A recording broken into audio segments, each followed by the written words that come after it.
لوگوں میں ایک پرسیپشن یہ بن گیا ہے کہ جتنا زیادہ مال اور دولت ہوگی اتنے ہی زیادہ ہمیں خوشی مل سکے گی، جتنے ہی زیادہ ہمارے پاس وسائل ہوں گے اتنے ہی زیادہ ہم راحت کی اور چین کی زندگی گزار سکیں گے۔ یعنی چیزوں کو ہم نے کثرت کے ساتھ اور زیادتی کے ساتھ جوڑ لیا ہے۔ اور بعض لوگ تو اس طرح کی بات بھی کہہ دیتے ہیں کہ اللہ تعالیٰ یا تو موت دے یا بہت دے، لیکن حقیقی بات یہ ہے کہ زندگی کی راحت کا، آرام کا اور خوشی کا تعلق وہ کثرت کے ساتھ نہیں ہے، وہ برکت کے ساتھ ہے۔ آپ یہاں ایک رپورٹ دیکھیں، یہ سونجا لمبومسکی ایک سائیکولوجسٹ ہیں، 2008 میں انہوں نے ایک سروے کیا تھا امریکہ کے اندر، تو ان لوگوں سے پوچھا جن کی پر اینم انکم 30,000 روپے تھی، تو ان سے پوچھا کہ آپ لوگ یعنی ہیپینس فیل کرتے ہیں، خوشی محسوس کرتے ہیں اپنی زندگی کے اندر؟ تو انہوں نے کہا کہ اگر ہماری انکم پر ایئر وہ 50,000 ہو جائے تب ہم خوشی محسوس کر سکیں گے اور ہماری زندگیوں میں خوشیاں آ سکیں گی۔ یعنی یہ لوگ خوشی محسوس نہیں کر رہے ہیں۔ تو پھر اس نے اس کے بعد جو ہے وہ ان لوگوں سے معلوم کیا جن کی پر ایئر انکم تھی 1,00,000 روپے، بلکہ $1,00,000 آپ کہہ لیں۔ تو انہوں نے یہی بتایا کہ اگر ہماری یہ جو انکم ہے یہ بڑھ جائے، یہ 2.5 لاکھ ہو جائے، تب ہم جو ہے اپنی زندگی میں زیادہ خوشی محسوس کر سکیں گے اور زیادہ چین کی زندگی بسر کر سکیں گے۔ اس کے بعد اس نے ان لوگوں سے معلوم کیا جن کی انکم سالانہ $2.5 لاکھ تھی، تو انہوں نے اس کے آگے کی بات کہی، تو اس نے کنکلوژن یہ پیش کیا کہ amount of salary is not enough to generate happiness, کہ زندگی میں صرف پیسے اور زیادہ سے زیادہ سیلری مل جائے یہ چیز کافی نہیں ہے انسان کو خوشی مل جانے کے لیے۔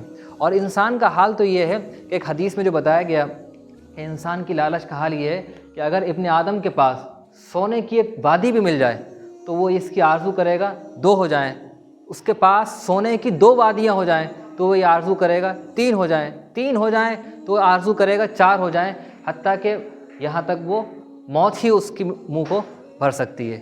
یعنی قبر تک چلا جائے گا اسی لالچ میں اور اسی فکر کے اندر۔ قرآن میں بھی آیا الہاکم التکاثر حتی زرتم المقابر، کہ تم اور اس کی فکر میں لگے رہتے ہو یہاں تک کہ قبرستان پہنچ جاتے ہو۔ تو پتہ چلا کہ جو کثرت ہے، زیادتی ہے، یہ زندگی کے اندر خوشی لے آئے یہ کافی نہیں ہے، کچھ اور چیز ہے، اور وہ اور چیز ہے برکت۔ اور جب ہم برکت کو مانگتے ہیں، یعنی یہ چیز سمجھنے کی ہے، جب ہم کثرت کی تلاش میں رہتے ہیں، کثرت کی جستجو میں رہتے ہیں، تو ہمیں اس کی فکر نہیں رہتی ہے جو چیز ہمیں مل رہی ہے وہ صحیح ہے یا غلط ہے، وہ میرے پاس خیر لے کر آ رہی ہے، خیر لے کر نہیں آ رہی ہے، وہ میرے پاس آ کر ٹھہر رہی ہے اور ہمیں پورے طور پر فائدہ پہنچا رہی ہے نہیں پہنچا رہی۔ تو کثرت کے مقابلے میں ہمیں اللہ تعالیٰ سے برکت کو مانگنا چاہیے۔ جب برکت کو مانگیں گے تو اس کے اندر یہ ساری چیز ہوگی کہ وہ جو میرے پاس مال آئے، میرے پاس کوئی بھی چیز آئے، وہ میرے پاس آ کر ٹھہرے بھی، کیونکہ برکت کے اندر ایک میننگ آپ نے جانا کہ ٹھہرنا بھی ہے، وہ چیز ہمیں راحت بھی پہنچائے اور وہ چیز ہمیں یعنی پاکیزہ بھی ہو، یعنی پھر ہم حلال اور حرام کا خیال رکھیں گے۔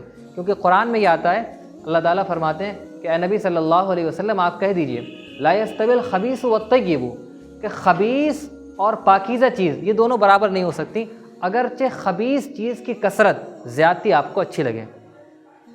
تو جو کثرت میں میرے پاس آ رہا ہے اور وہ طیب نہیں ہے، پاک اور پاکیزہ نہیں ہے، تو اللہ کے رسول صلی اللہ قرآن نے یہ بتایا ہے کہ یہ دونوں برابر نہیں ہیں۔ اور جب ہم برکت کو اللہ تعالیٰ سے مانگیں گے، برکت کی فکر رکھیں گے، تو ہمارے پاس جو کچھ آئے گا وہ ہمیں پاکیزہ کی فکر رہے گی، ہمیں اس کی فکر رہے گی کہ اس کے اندر خیر ہونا چاہیے، کیونکہ اگر خیر نہیں ہے تو پھر بعض مرتبہ بڑے مسائل ہوتے ہیں۔ یعنی میں نے ذکر کیا تھا کہ برکت کا تعلق پیسوں میں بھی ہے، برکت کا تعلق اولاد میں بھی ہے، برکت کا تعلق وقت کے اندر بھی ہے۔ تو ایک بار ایک صاحب جو ہے وہ اللہ تعالیٰ سے گڑ گڑا کر دعا کر رہے تھے کہ اللہ تعالیٰ میں نے آپ سے 25 سال پہلے جو دعا مانگی تھی وہ بس دعا واپس کر لیجیے۔ کسی نے ان سے پوچھا کہ بھائی کیا معاملہ ہے؟ تو انہوں نے بتایا کہ 25 سال پہلے میں نے اللہ تعالیٰ سے دعا کی تھی بہت عاجزی کے ساتھ، بہت گڑ گڑا کر، بہت آرزوؤں و تمناؤں کے ساتھ کہ اللہ تعالیٰ بیٹا دے. تو اللہ تعالیٰ نے بیٹا دے دیا. اب اس بیٹے نے جو ہے وہ میرا بیڑا غرق کر دیا. یعنی اس نے میری عزت کو بٹا لگایا، اس نے میرا مال دولت برباد کر دیا، وہ خود ڈرگ ایڈکٹ ہو گیا، زندگی جو ہے اپنی بھی تباہ کر لی اور میری بھی تباہ کر لی. تو یہ کیا چیز ہے؟ یہ آپ نے دیکھا کہ اولاد میں ایک طریقے کی برکت نہیں ہوئی. تو ہماری زندگی کی بہت بڑی ضرورت برکت ہے. ہاں، ایسا نہیں ہے کہ کثرت میٹر نہیں کرتی، کثرت کی کوئی اہمیت نہیں ہے. یعنی جب برکت ہوگی تو اس کے ایک میننگ کثرت کے بھی ہیں. اور آپ دیکھیں کہ اللہ کے رسول صلی اللہ علیہ وسلم کے پاس حضرت انس رضی اللہ تعالیٰ عنہ کی والدہ آئیں اور حضور صلی اللہ علیہ وسلم کو حضرت انس کو پیش کیا کہ حضور یہ بڑا ذہین بچہ ہے، یہ آپ کی خدمت کرے گا، ادعوا اللہ لہ، اور یہ کہا کہ اللہ تعالیٰ سے ان کے لیے دعا کرو. تو حضور صلی اللہ علیہ وسلم نے ان کے لیے یہ دعا کی، اللہم اکثر مالہ و ولدہ، کہ اللہ تعالیٰ ان کو خوب مال عطا کیجئے اور خوب اولاد عطا کیجئے. دیکھیں کثرت کی دعا دی، لیکن کثرت کے ساتھ ساتھ حضور صلی اللہ علیہ وسلم نے برکت کی بھی دعا دی، وبارک لہ فیما آتیتہ، کہ جو کچھ بھی آپ ان کو عطا کریں اس میں برکت بھی عطا کر دیجئے. تو حضرت انس رضی اللہ تعالیٰ عنہ کے بارے میں آتا ہے کہ صحابہ کرام میں بہت مالدار لوگوں میں شمار ہوتا تھا. اللہ تعالیٰ نے مال خوب دیا تھا اور اللہ تعالیٰ نے ان کو اولاد بھی خوب دی تھی. 100 سے زائد اللہ تعالیٰ نے ان کو اولاد دی، یعنی بیٹی، بیٹے، پوتی، پوتے، نواسی، نواسے، اس طریقے کے 100 سے زائد ان کی اولادیں تھیں.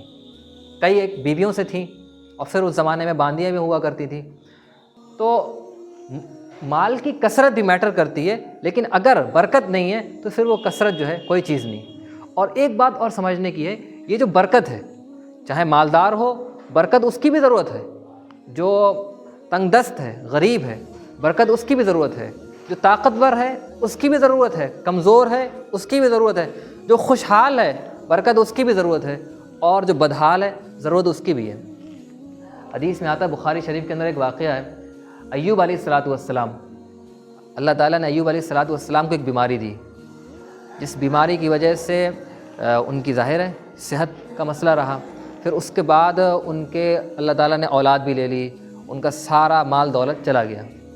بعد میں ایوب علیہ السلام نے صبر کیا تو اللہ تعالیٰ نے پھر ان کو صحت بھی واپس دی، اللہ تعالیٰ نے ان کو اولاد بھی دی، اللہ تعالیٰ نے ان کو خوب مال دیا.